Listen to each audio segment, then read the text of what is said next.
नमः भगवते वासुदेवाय।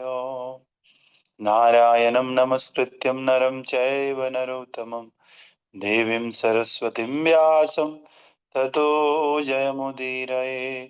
नष्टप्रायेषु भद्रेषु नित्यं भागवत सेवयां भगवते उत्तमश्लोके भक्तिर्भवति नैष्ठकी। कृष्णाय वासुदेवाय देवकीनन्दनाय च नन्दगोपकुमाराय श्रीगोविन्दाय नमो नमः। मूकं करोति वाचालं पङ्गुं लङ्घयते गिरिं यत्कृपां तम् अहं वन्दे श्रीगुरो दीनतारिणं श्रीपरमानन्दमाधवं श्रीकृष्णचैतन्य ईश्वरं गुरुवे गौरचन्द्राय राधिकाय तदालये कृष्णाय कृष्णभक्ताय तद्भक्ताय नमो नमः। नमो विष्णुपादाय कृष्णपृष्ठाय भूतले श्रीमते भक्तिवेदांत गोस्वामिने इति नामिने। नमस्ते सरस्वते देवे गौरवाणी प्रचारिणे निर्विशेष शून्यवादी पाश्चात्य देशतारिणे। जय श्री कृष्ण चैतन्य प्रभु नित्यानंद श्री अद्वैत गदाधर शिवासादि गौर भक्त वृंदा। हरे कृष्णा कृष्णा कृष्णा हरे हरे, हरे राम राम राम हरे हरे।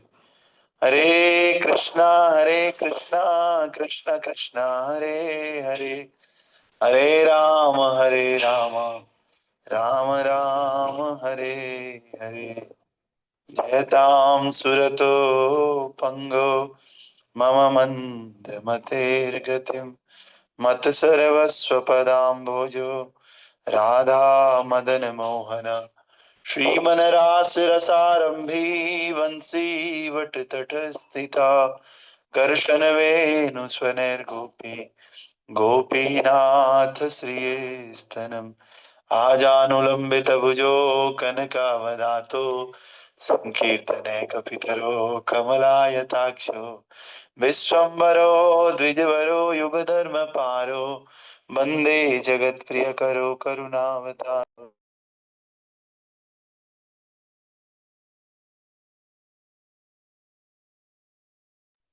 जय श्री कृष्ण चैतन्य प्रभु नित्यानंद श्री अद्वैत गदाधर शिवासादि गौर भक्त वृंदा।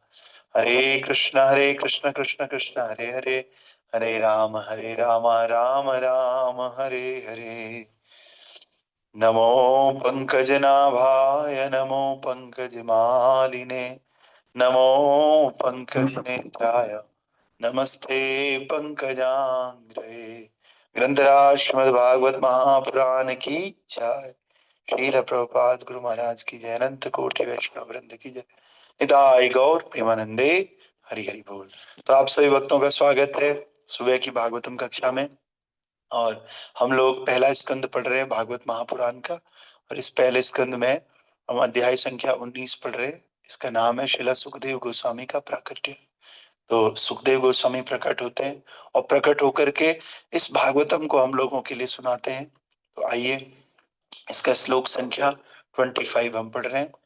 तो आप लोग भी पढ़ने का प्रयास कीजिए। स्क्रीन पे आपके है श्लोक 1.19.25।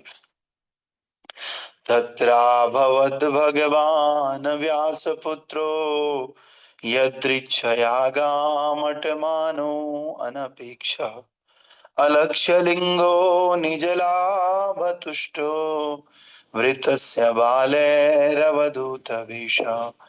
तत्राभवद्वान् व्यासपुत्रो यदृक्षागामटमानो अनपेक्षः अलक्ष्यलिङ्गो निजलाभतुष्टो वृतस्य बालेरवधूतवेश तत्र तत्राह तत्राभवद् भगवान् व्यासपुत्रो यदृक्षयागामटमानो नपेक्ष अलक्ष्यलिङ्गो निजलाभतुष्टो वृतस्य बालेरवधूतवेश। हरे कृष्ण। आप लोग पढ़िए। हरे कृष्ण प्रभु जी। यस। तत्रा भगवान् व्यासपुत्रो यदच्छागमात्मनोऽपि अनपेक्षा अलक्ष्यलिङ्गो निर्जलाभूतुष्टो वृतस्य बालेर्बुधतवेषा। हरे कृष्ण। और कोई भक्त? हरे कृष्ण हरे प्रभु जी। कृष्ण। तत्र भगवान् व्यासपुत्रो यदिच्छाय गमात्मानो नापेक्ष अलक्षलिङ्गो निजलाभतुष्टो मृतश्च बले अवधूतवेषा। हरे कृष्ण। ओके। हरे और कोई कृष्ण भक्त? प्रभु जी। तथा भगवान् व्यासपुत्रो यदेच्छयागम् आत्मनानो नपेक्षा अलक्षलिङ्गो निजलाभृतस्थो वृतश्च बलेरवधूतवेषा। हरे कृष्ण। हरे कृष्ण प्रयोजन। यस। भगवान् व्यासपुत्रो यदुच्चगाम आत्मनो नापेश अलक्ष्यलिङ्गो निजलाभतुष्टो वितश्च बेलेरवधूतवेषाः। हरे कृष्ण। तो कल हमने देखा कि परीक्षित महाराज ने दो प्रश्न पूछे। परीक्षित महाराज 7 दिन के अंदर मरने वाले, उनको कोई सांप आकर के डसेगा। तो गंगा नदी के तट पर सुक्रताल में सुखताल में सब लोग एकत्रित हैं और विश्व भर के सारे ऋषि मुनि राजा महाराजा सब लोग वहां पर कथा सुनने के लिए आए हैं। और ये परीक्षित महाराज सभी ब्राह्मणों को कहते हैं कि ब्राह्मणों, मेरे दो प्रश्न हैं। पहला प्रश्न क्या है कि हर परिस्थिति में जो भी मनुष्य इस जीवन में संघर्ष कर रहा है, उस मनुष्य को क्या करना चाहिए, उसका कर्तव्य क्या है, पहला कर्तव्य क्या है। दूसरा, जो भी व्यक्ति तुरंत मरने वाला हो, उस तुरंत मरने वाले व्यक्ति को क्या करना चाहिए अपने जीवन में। तो ये दो प्रश्न है, ये हमने कल भी डिस्कस किए थे। तो पूरा भागवतम इन दोनों प्रश्नों के ही उत्तर देने के लिए। ठीक है। तो हम अगर अपनी बात करें तो हम लोगों का भी कोई पता नहीं है। मरणासन का मतलब होता है जिसको मरना है। तो मेरे ख्याल से कोई ऐसा है नहीं जिसको मरना नहीं है, हम सबको एक ना एक दिन मरना है। तो इसीलिए ये प्रश्न हम लोगों के लिए है कि जिस भी व्यक्ति को मरना है, उस व्यक्ति का क्या कर्तव्य है, जिंदा रहते हुए उसे क्या करना चाहिए मरने से पहले। तो आइए, जब ये प्रश्न कर ही रहे थे, इस प्रश्न के बीच में क्या हुआ। तत्रात भगवत भगवान व्यास पुत्रो इच्छया गाम अटमा अन अनपेक्ष अलक्ष्य लिंगो निजलाभ तुष्टो वृतस्य बालेर अवधूत वेशा। कह रहे हैं उसी समय ये प्रश्न इन्होंने किया राजाओं से और महर्षियों से। उसी समय वहां पर शिला व्यास देव के शक्ति संपन्न पुत्र प्रकट हुए, जो पूरे पृथ्वी पर उदासीन तथा आत्म संतुष्ट होकर विचरण करते थे। उनमें किसी सामाजिक व्यवस्था या जीवन का कोई लक्षण प्रकट नहीं होता था और वे स्त्रियों तथा बच्चों से घिरे हुए थे और इस प्रकार का वेश धारण किए हुए थे मानो दूसरों ने उन्हें उपेक्षित किया हो। तो ये प्रश्न जब पूछ रहे हैं सभी ऋषियों से, उसी समय वहां व्यास देव का पुत्र सुखदेव गोस्वामी प्रकट होते हैं। और सुखदेव गोस्वामी कैसे थे, कह रहे हैं ये बहुत उदासीन थे, न्यूट्रल रहते थे और आत्म संतुष्ट होकर के विचरण करते थे। दूसरा, अवधूत वेशा, बहुत अवधूत मतलब कपड़े नहीं है शरीर पे, आगे आपको पता चलेगा, एकदम नंगे और बहुत सारी स्त्रियों से, बहुत सारे छोटे छोटे बच्चों से घिरे हुए। कई बार होता है ना, हमें कोई नंगा आदमी दिखता है तो हम उसके पीछे पत्थर फेंकना शुरू कर देते हैं, क्योंकि दुनिया वाले तो उसको पागल समझते हैं। तो इसी प्रकार सुखदेव गोस्वामी को सारे बच्चे समझते थे ये पागल है, और पागल समझ करके उसके पीछे पत्थर फेंकते फेंकते, कोई चोटी खींच रहा है, कोई बाल खींच रहा है, और सब लोग उनके पीछे पीछे कहाँ आ गए, जहां पर ये सभा हो रही है नैमिषारण्य में, और गंगा नदी के, पवित्र गंगा नदी के तट पर हो रही है। तो आइए प्रभुपाद जी कैसे समझा रहे हैं। उन्होंने ऐसा वेश धारण किया था कि मानो दूसरे लोगों ने उन्हें उपेक्षित किया हो, इग्नोर किया हो। कई बार होता है ना, पूरी दुनिया जिसको नहीं पूछती है उसका चेहरा अलग से पता चलता है, उतरा हुआ चेहरा रहता है।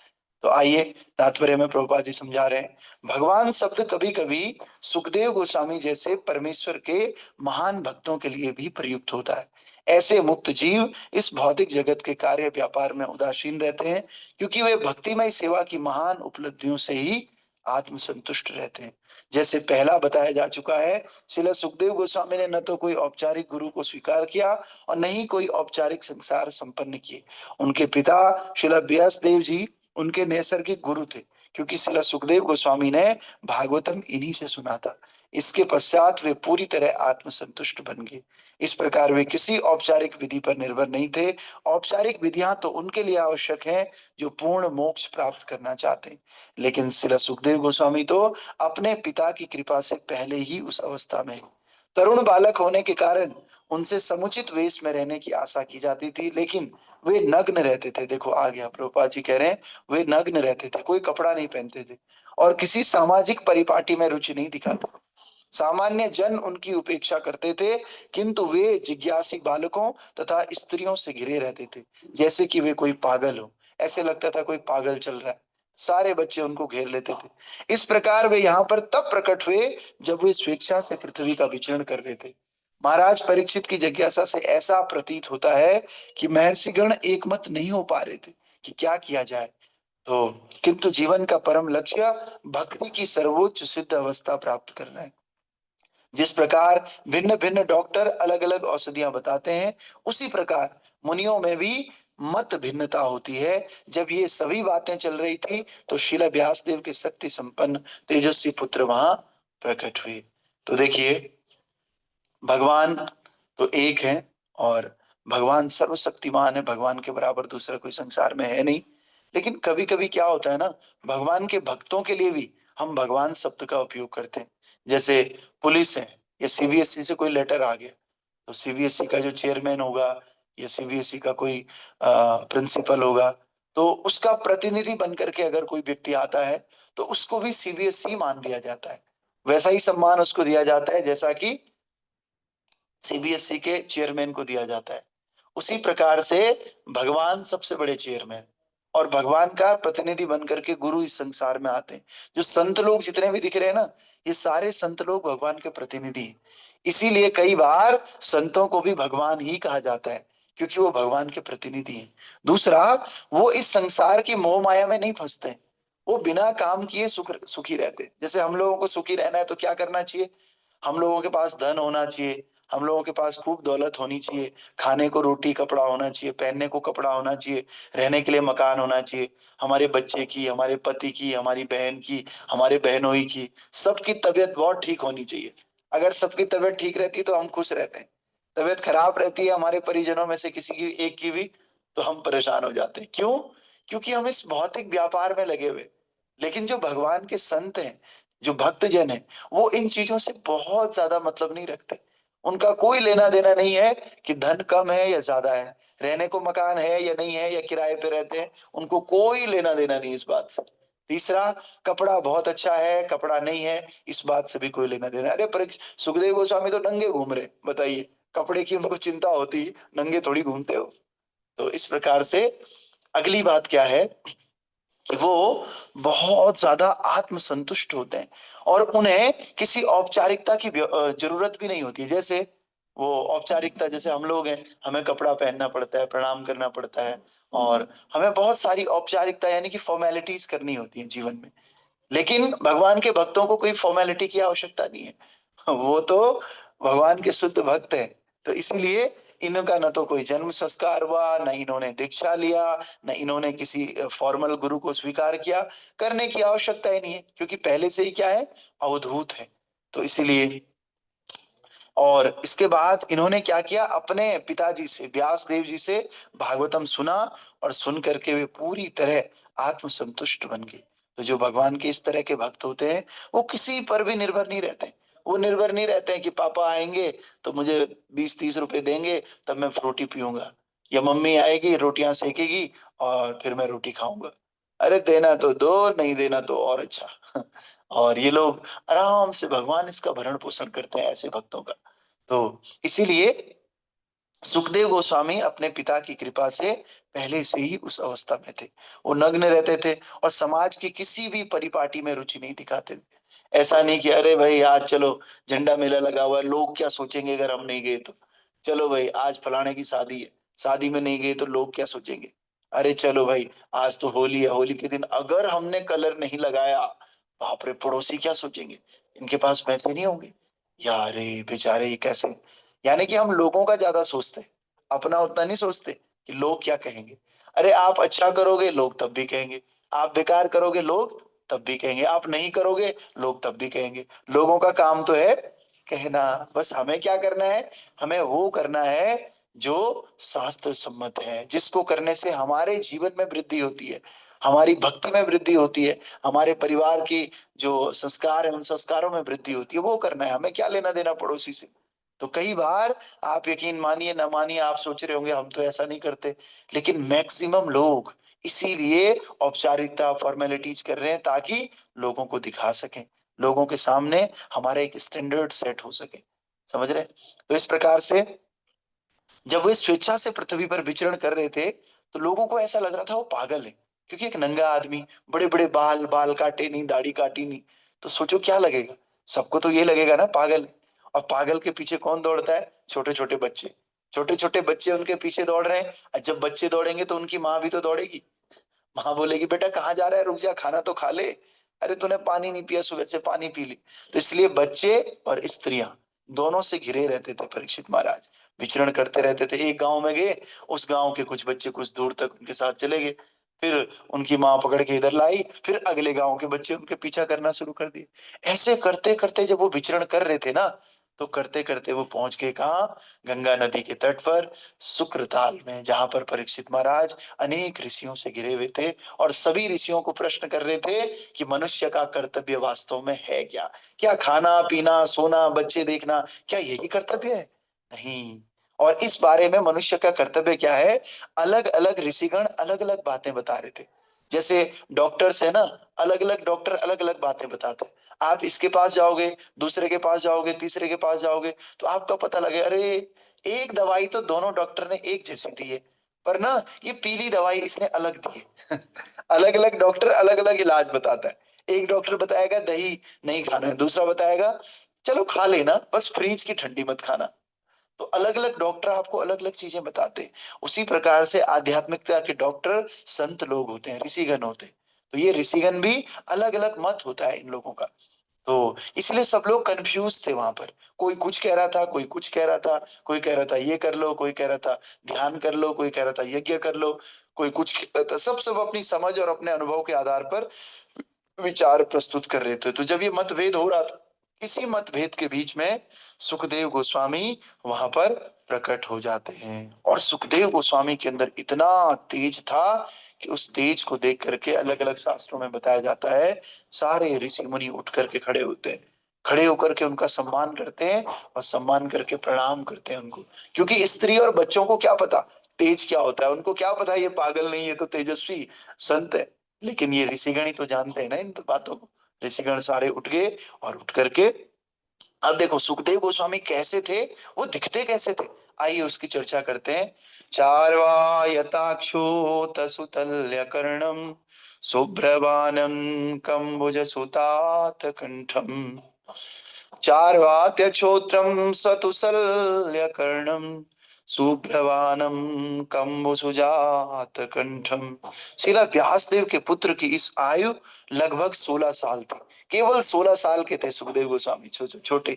उनके पांव, हाथ, जांघें, भुजाएं, कंधे, ललाट तथा शरीर के अन्य भाग अत्यंत कोमल थे और सुगठित थे। जैसे बॉडी जिम में जाकर के बॉडी बनाते हैं ना, तो उनकी नेचुरली बॉडी थी सुगठित, मतलब बिल्कुल गठीला शरीर था उनका, अंग कोमल थे सारे।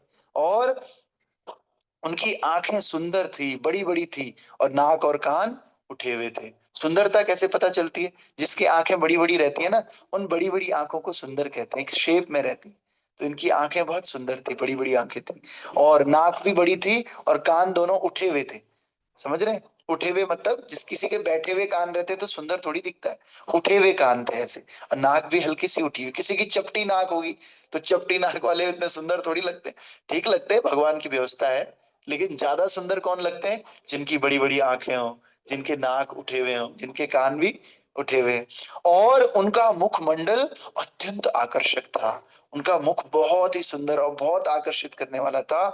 और उनकी गर्दन सुगठित एवं शंख जैसी सुंदर थी। अब गर्दन की भी सुंदरता होती, कईयों की तो गर्दन ही नहीं होती, और कईयों की गर्दन बहुत लंबी होती है, समझ रहे? तो अलग अलग तरह के लोग हैं, तो इसीलिए उनकी गर्दन सुगठित थी, मतलब जैसा गैप होना चाहिए सर और धड़ के बीच में उतना ही उनका गैप था। और शंख के समान सुंदर थी। शंख कितना प्यारा लगता है देखने में, ऐसी ही उनकी गर्दन एकदम शंख के समान सुंदर थी।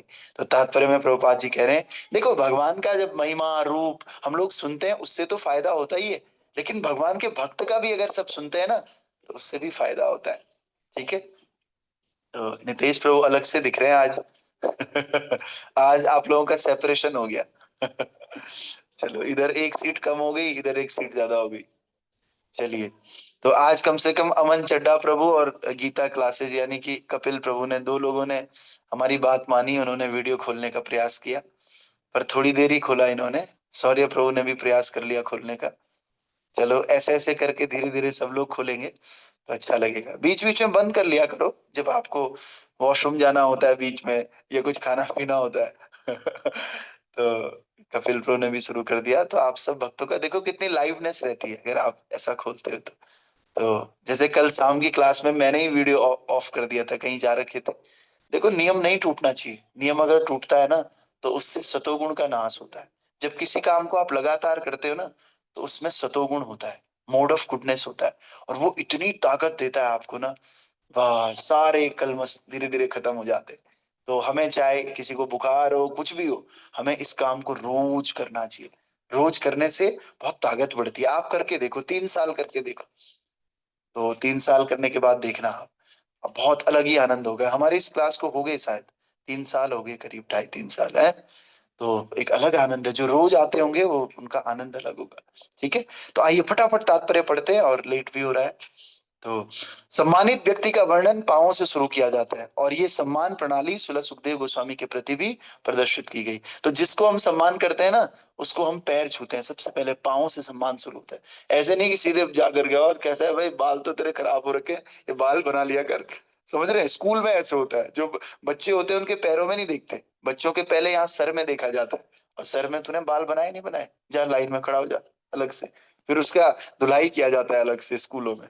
ठीक है, तो मुझे इसका बड़ा अनुभव है। फिर कह रहे हैं कि जो सम्मान प्रणाली है ना, सबसे पहले कहाँ से शुरू होगी? पैरों। माँ बाप आएंगे, दीदी आएगी, बहन आएगी, कोई बड़े, तो उसको पैरों में प्रणाम किया जाएगा। ये सम्मान का तरीका है। वे मात्र 16 साल के थे। व्यक्ति का सम्मान उसकी उपलब्धियों के लिए किया जाता है, न कि उसकी बड़ी आयु के लिए। ऐसे नहीं कोई बड़ा है तभी सम्मान करो, उसकी उपलब्धि अगर ज्यादा है छोटा होने के बाद भी, तब भी आप सम्मान कर सकते हो। और व्यक्ति अनुभव के आधार पर अधिक बड़ा हो सकता है, आयु से नहीं। श्रीला सुखदेव गोस्वामी, जिन्हें यहाँ पर व्यासदेव के पुत्र के रूप में बताया गया, अपने ज्ञान के आधार पर वहां उपस्थित सभी मुनियों से वो अधिक अनुभवी थे, यद्यपि अभी वो मात्र 16 वर्ष के थे। कई बार लोग बोलते हैं, अरे तुझे क्या पता है बेटे, मेरे तो बाल पक गए, बाल सफेद हो गए। ऐसे नहीं पकाए ये बाल, तो फिर कैसे पकाए? फ्राई करके पकाए क्या कढ़ाई में? समझ रहे हैं? तो कितना ही बड़ा हो जाए, अनुभव है ही नहीं तो क्या कर लोगे? जैसे किसी ने भागवत पढ़ा ही नहीं, भागवत पढ़ा नहीं, और वो उसकी उम्र हो गई 60 साल। वो बोले, बेटा तुम्हें नहीं पता 60 साल हो गई मेरी उम्र। अरे भैया, जब पढ़ा ही नहीं तूने, 60 के बजाय 6000 साल क्यों ना हो जाए, कैसे अनुभव हो जाएगा? तो व्यक्ति का सम्मान, व्यक्ति का ज्ञान उसके अनुभव के आधार पर होता है, न कि उम्र के आधार पर। इसीलिए आप सब लोग ऐसे अनुभवी व्यक्ति बनो, तो कि ये भागवत है ना, ये भागवत पढ़ने से आपको कुछ और पढ़ने की आवश्यकता ही नहीं। जीवन के जितने भी अनुभव हैं, एस्पेक्ट्स हैं जीवन के, वो सारे एक्सपेक्ट इस भागवत को पढ़ने से, सुनने से कंप्लीट हो जाते हैं। इसलिए भागवत क्या है? भागवत कंप्लीट पुराण है, इसको अमल पुराण भी कहते हैं। कोई मल नहीं रह जाता है, अमल मतलब पूरी तरह से क्लियर हो जाता है हमारा माइंड, हमारा जीवन पूरी तरह से साफ हो जाता है। तो इसलिए आप सब इस भागवतम की शरण लीजिए। ग्रंथराज श्रीमद् भागवत महापुराण की जय।